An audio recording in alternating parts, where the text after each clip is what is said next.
तुम्हें क्या लगा सुपर आंटी, तुम मेरे जाल से बचकर निकली हो?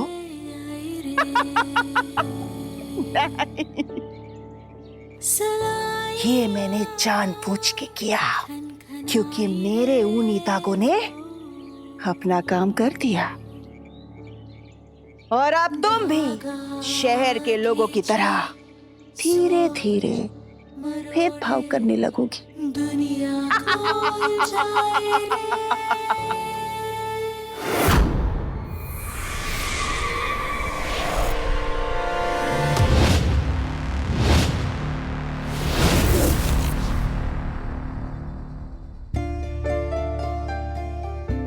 ये पापा दादी ये सब लोग लड़ क्यों रहे हैं? बड़े पापा इतने गुस्से में क्यों लग रहे हैं? सबको हम लोग झगड़ा क्यों कर रहे थे? मैं हाँ, और हमारे हाथ में ये बस। अब पानी ना सर के ऊपर से निकल चुका है। कहाँ है पानी? सर से ऊपर निकल गया, तुम्हें दिखा मालिनी? चिच्ची, अब या तो इस शहर में मर्द रहेंगे या तो औरतें। जाइए, दफा हो जाइए। हम लोगों को आप लोगों के साथ रहने में घुटन होती है। जाइए, इस शहर से दूर जाकर अपना दुनिया बसाइए। एक मिनट। पहली बात तो ये दुनिया हम मर्दों की बसाई हुई है, तो जाना ही है तो तुम लोग जाओ ना। जिन लोगों को खाना बनाना नहीं आता वो लोग चले शहर बसाने। और वैसे भी ये जो घर है ना, ये एक स्त्री से बनता है, वरना यहाँ पर ना भूतों का वास होता। इसीलिए इस घर में और इस पूरे शहर में सबसे पहला हक हम औरतों का है। समझे? निकलो, दरवाजा पीछे खुला है, चलो।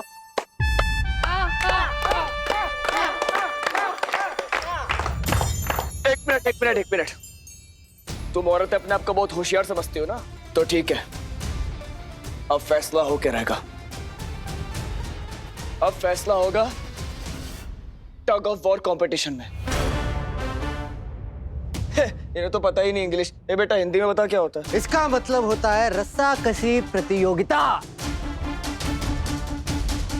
इस प्रतियोगिता में जो टीम जीतेगी वो उज्जैन में रहेगी, और जो टीम हारेगी, जो कि तुम लोग हो, वो छोड़ के जाएगी। मंजूर है ना फिर तुम लोगों को? मंजूर है। और हम लोग साबित कर देंगे कि हम औरतें सबसे ज्यादा ताकतवर होती है। तुम लोगों को हरा के।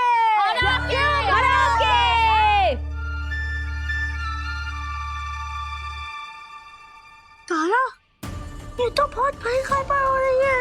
अगर आदमी और औरतें अलग अलग शहर में चले गए तो दादी, चाची, मम्मी, वही मम्मी और तू भी उससे दूर हो जाएंगे। और फिर मुझे दूध कौन देगा? और मेरे साथ खेलेगा कौन? ना होमवर्क कौन चलाएगा? तारा, तुम लोगों के बिना मैं कैसे रहूंगा? वही तो सप्पू, हम भी तुम्हारे बिट्टू चाचू, पापा, उन सब लोगों के बिना नहीं रह सकते। और सप्पू, तुम चिंता मत करो। अब एक दूसरे से दूर होने से बचने से बस एक ही रास्ता है। अब सबको एक दूसरे से दूर होने से रोकने का एक ही रास्ता है। हमें सुपर आंटी को बुलाना होगा।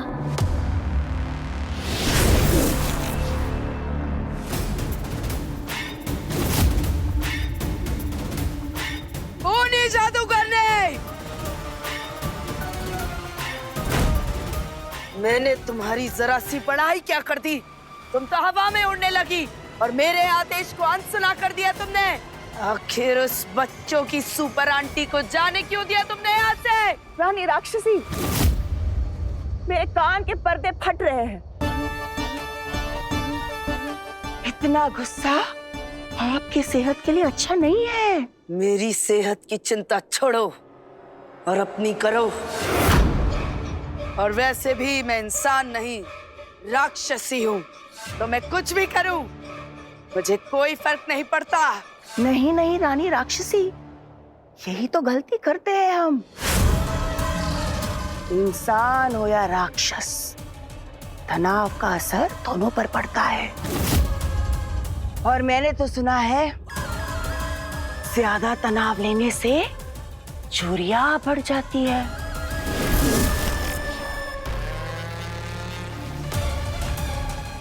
अरे अरे रानी राक्षसी, आपके कानों से तो धुआं निकल रहा है। मुझे तो लगता है आपके अंदर का असुरी लावा बहुत गर्म हो चुका है और ये आपके सेहत के लिए नुकसानदायक है।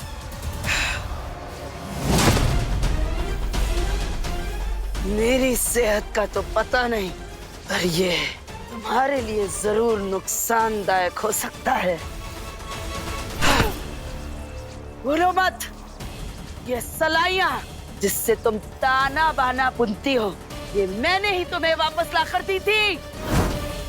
अगर तुम मेरे काम नहीं आई तो मैं इन सलाइयों को तुमसे वापस भी छीन सकती हूँ और फिर तुम नहीं जादू करनी नहीं, बल्कि एक बेकार सा ऊन का गोला बनकर रह जाओगी। आप बेकार नाराज हो रही है रानी राक्षसी। आपको क्या लगता है वो सुपर आंटी भाग गई है? नहीं, बल्कि मैंने ही उसे यहाँ से जाने दिया है। और क्यों किया तुमने ऐसा? क्योंकि वो मेरे ऊनी धागों की गुलाम बन चुकी है। इस शहर को भेदभाव में बांटने का जो हमारा सपना था ना, उससे चरम सीमा तक पहुंचाने में सुपर आंटी हमारी मदद करेगी। मतलब बच्चों की सुपर आंटी जो आज तक सबको एकता का पाठ पढ़ाते घूमा करती थी, वो अब स्वयं करेगी स्त्री और पुरुषों के बीच भेदभाव। अगर रक्षक ही भक्षक बन जाएगी तो इस शहर को तुम्हारी जादुई ऊन से बचाएगा कौन?